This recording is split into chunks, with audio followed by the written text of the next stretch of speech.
আসসালামু আলাইকুম। এক্সম্যাক থেকে আমি ইফতি বলছি। আজকে আমার হাতে যে প্রোডাক্টটি আছে, এটি হচ্ছে M1 প্রোর একটি ডিভাইস। এটা হচ্ছে 2338 মডেল।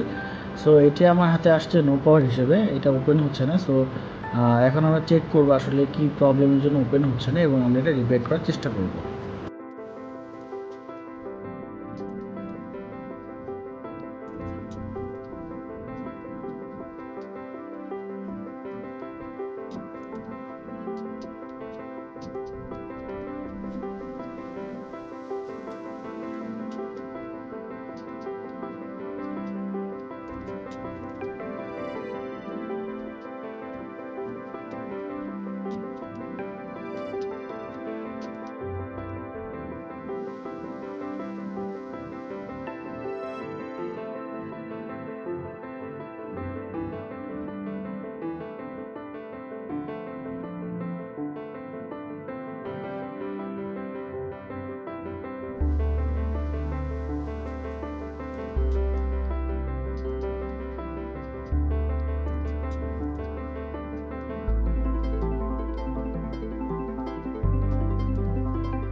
ম্যাকে যে ইস্যুটা ছিল ওইটা আমি সলভ করে ফেলেছি। সো যারা ম্যাকবুক রিপেয়ার করাতে চাচ্ছেন অবশ্যই আমার সাথে যোগাযোগ করবেন, আমার দেওয়া থাকবে।